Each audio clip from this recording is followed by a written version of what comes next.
Attitudes towards race, as I've developed, as I've seen through my career, as I've seen with school kids.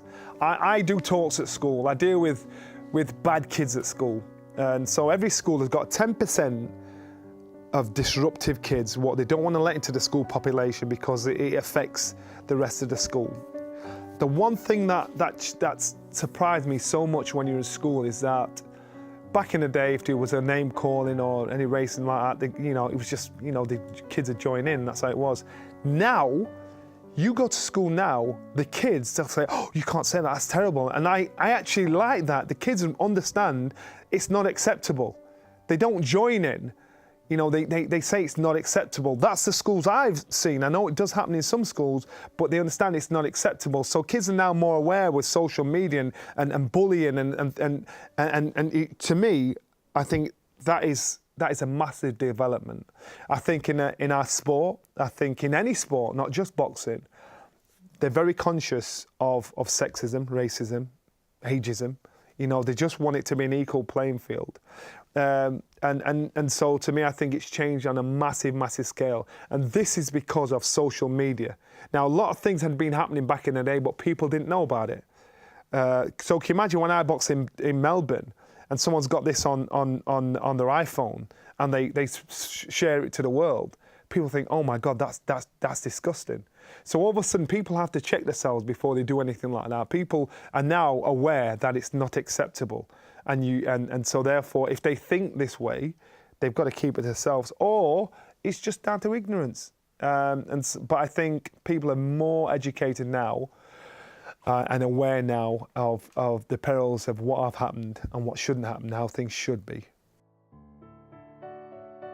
The athletes I looked at in and out of boxing to take inspiration from, well, one of them is not an athlete, and that's my trainer, Brennan Ingle. He had massive inspiration from this man here. The other is a fighter called Jack Johnson. He was the first black heavyweight champion. And the things he did as champion, the courage he showed as champion, he should have been lynched, but he showed defiance, he showed courage, he showed a toughness that most people wouldn't dare. They talk about Muhammad Ali refusing to go to Vietnam and he put his career on the line. That's great, that's perfect. That's the kind of stance you want. Jack Johnson did things that could get him killed back in the day. To say, look, I'm the heavyweight champion, this is what I've achieved. He was years ahead of his time. He couldn't be beaten until he was an old man. And he set an example for the people like Muhammad Ali, Sugar Ray Robinson, Sugar Ray Leonard, because of his courage, because of what he achieved, because of that showmanship he produced in a time where he had no backing, he had nowhere to run and nowhere to hide, nobody to go and tell, this is wrong. He had no backing there. So Jack Johnson, definitely without a doubt, was one of the ones that stood out to me. I think it's most important for public people and sports figures to act as role models because we need to encourage, educate, and inspire youngsters coming through that they have a choice. Now, the schools that I've worked in the past, the message from me was, I can show you how life could be, should be, and shouldn't be. And I'll take them all over the place, let them see people working 12-hour shifts in a factory. Let them see people living the dream and doing the job they want to do. Let them go to football, see footballers training on a pitch and driving off in their flash cars. Then, to finish it all off, I'll take them to a prison. And when they go in the prison, they walk through that prison system, that you get prisoners that will tell them their story to say, look, I was like you. I can recognize myself in you. And this is where I've ended up. And let them understand this is how life shouldn't be. The mistakes they could made. So I think it's most important for people in my position to relate to the youngsters, to let them see that we are human. We are no different.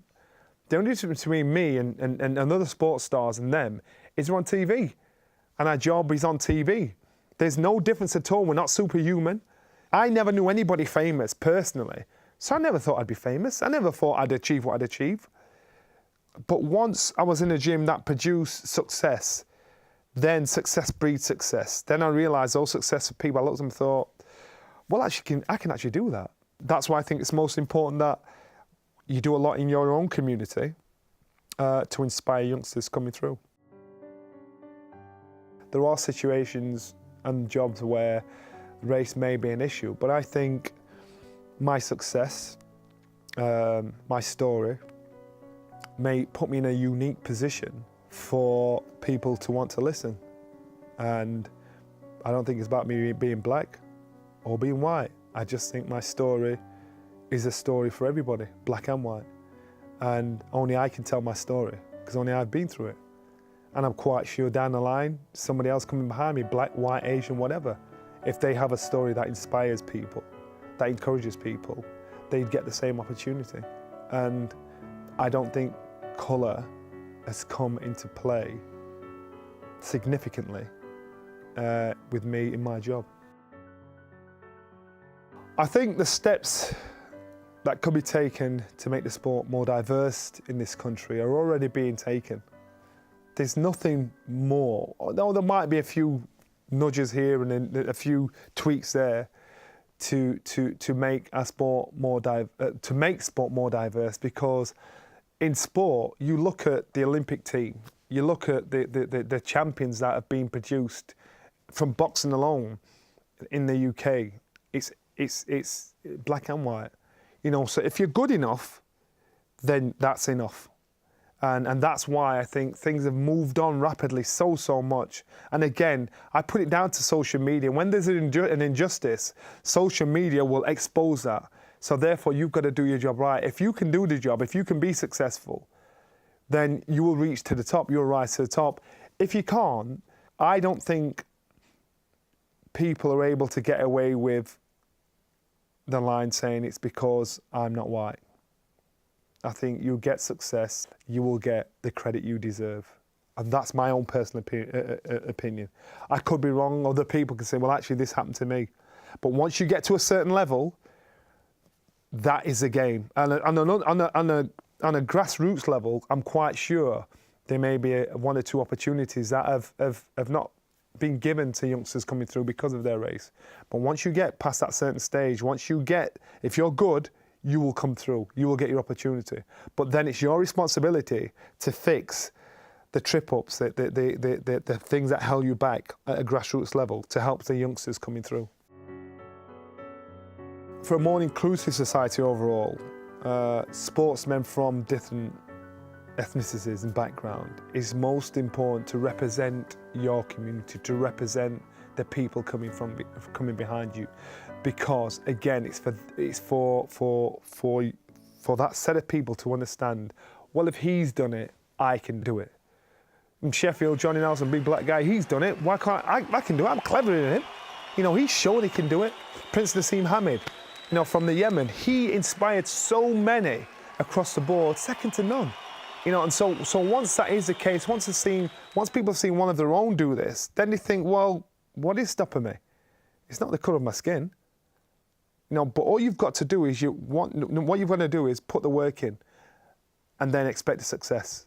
But you've got to put the work in, and that's what people seem to forget. Most people, they love the fame more than the game, so they want to see their face in the paper, read about themselves in the paper, but they don't want to put the work in to get to the top.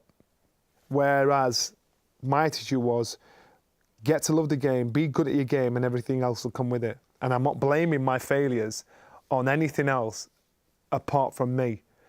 And so, as I said, if I had 13 amateur fights and came through only winning 3 and lost my first 3 professional fights and still ended up being undefeated world cruiserweight champion, retiring undefeated as champion, then what story does that tell you? Because I couldn't have so much against me if it was black, if it was because I was black, or if it was because I was not an unbeaten fighter.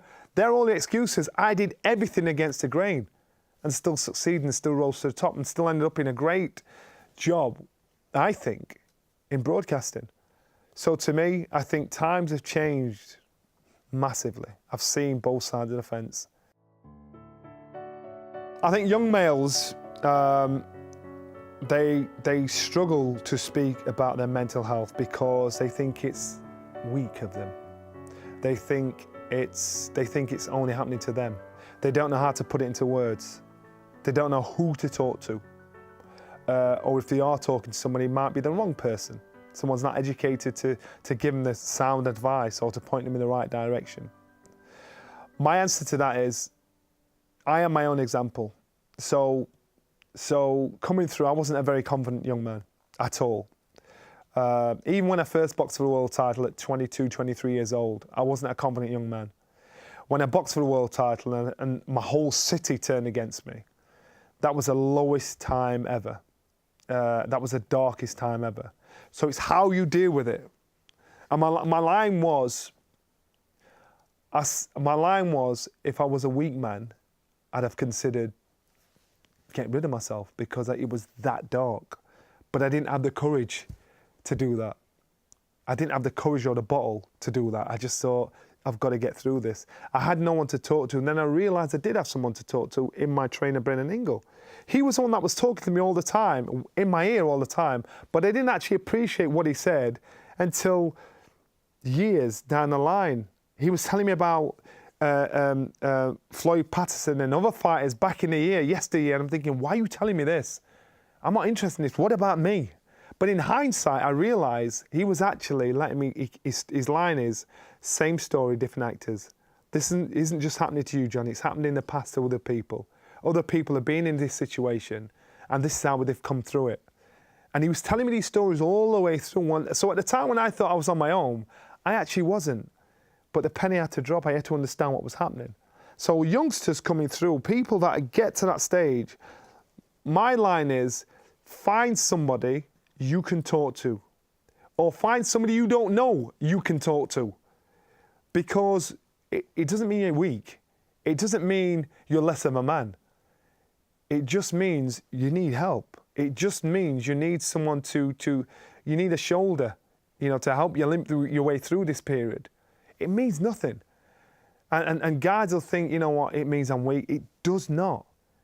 It just means you've got to talk to somebody, because there's always a way through. There's always an opportunity there's always a door. It's just finding that door.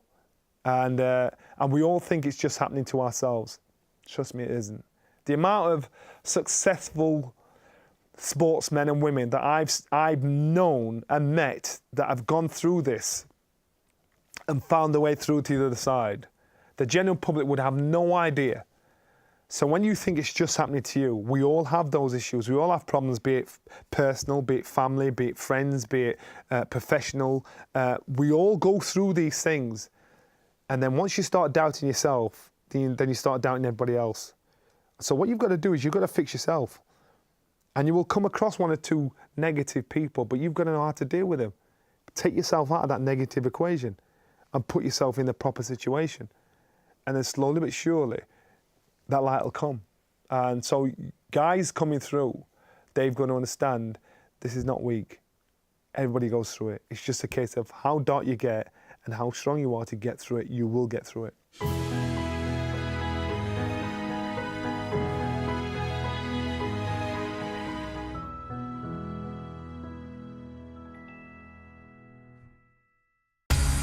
Sky Sports. Feel it all.